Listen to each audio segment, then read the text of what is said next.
Chapter 16 Changes. Let no one imagine that my experiments in dancing and the like marked a stage of indulgence in my life. The reader will have noticed that even then I had my wits about me. That period of infatuation was not unrelieved by a certain amount of self-introspection on my part. I kept account of every farthing I spent, and my expenses were carefully calculated. Every little item, such as omnibus fares or postage or a couple of coppers spent on newspapers, would be entered, and the balance struck every evening before going to bed. That habit has stayed with me ever since, and I know that as a result, though I have had to handle public funds amounting to lakhs, I have succeeded in exercising strict economy in their disbursement, and instead of outstanding debts have had invariably a surplus balance in respect of all the movements I have led. Let every youth take a leaf out of my book and make it a point to account for everything that comes into and goes out of his pocket,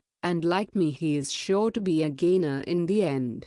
As I kept strict watch over my way of living, I could see that it was necessary to economize. I therefore decided to reduce my expenses by half. My accounts showed numerous items spent on fares. Again, my living with a family meant the payment of a regular weekly bill. It also included the courtesy of occasionally taking members of the family out to dinner, and likewise attending parties with them. All this involved heavy items for conveyances, especially as, if the friend was a lady, custom required that the man should pay all the expenses. Also, dining out meant extra cost, as no deduction could be made from the regular weekly bill for meals not taken. It seemed to me that all these items could be saved, as likewise the drain on my purse through a false sense of propriety. So I decided to take rooms on my own account, instead of living any longer in a family,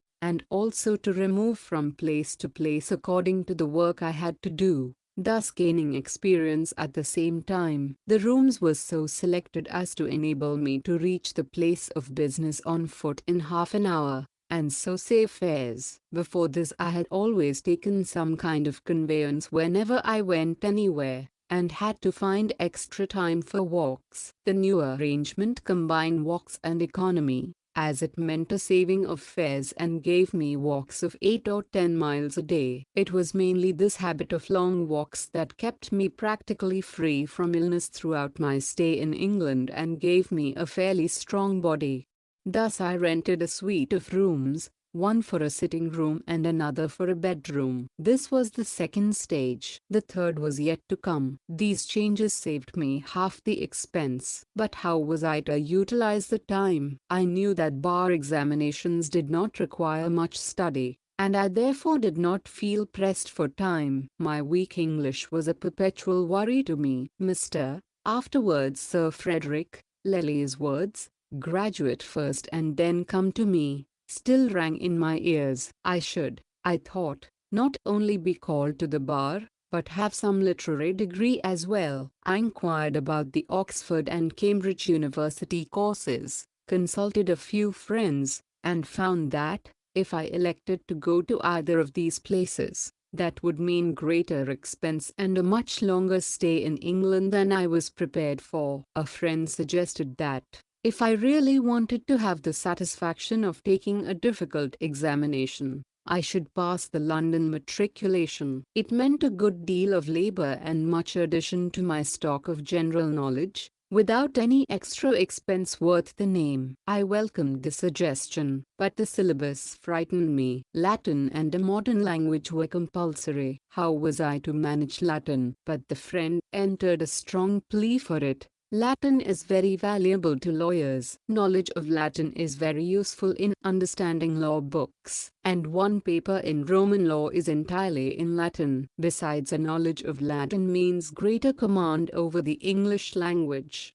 It went home, and I decided to learn Latin, no matter how difficult it might be. French I had already begun, so I thought that should be the modern language. I joined a private matriculation class. Examinations were held every 6 months and I had only 5 months at my disposal. It was an almost impossible task for me, but the aspirant, after being an English gentleman, chose to convert himself into a serious student.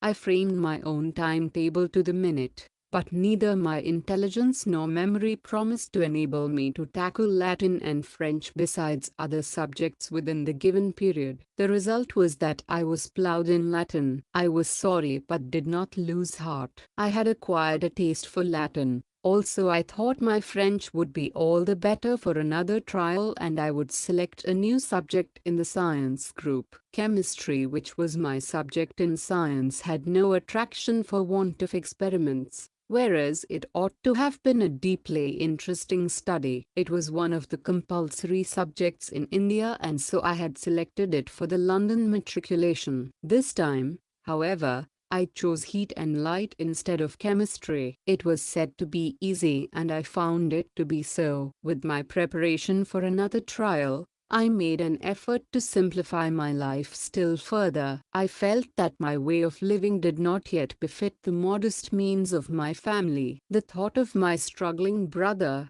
who nobly responded to my regular calls for monetary help, deeply pained me. I saw that most of those who were spending from £8 to £15 monthly had the advantage of scholarships. I had before me examples of much simpler living. I came across a fair number of poor students living more humbly than I. One of them was staying in the slums in a room at 2 shillings a week and living on 2 pence worth of cocoa and bread per meal from Lockhart's cheap cocoa rooms. It was far from me to think of emulating him, but I felt I could surely have 1 room instead of 2 and cook some of my meals at home. That would be a saving of £4 to £5 each month. I also came across books on simple living. I gave up the suite of rooms and rented one instead, invested in a stove, and began cooking my breakfast at home. The process scarcely took me more than 20 minutes, for there was only oatmeal porridge to cook and water to boil for cocoa. I had lunch out and for dinner bread and cocoa at home. Thus I managed to live on 1 shilling and 3 pence a day. This was also a period of intensive study. Plain living saved me plenty of time and I passed my examination. Let not the reader think that this living made my life by any means a dreary affair. On the contrary, the change harmonized my inward and outward life. It was also more in keeping with the means of my family. My life was certainly more truthful and my soul knew no bounds of joy.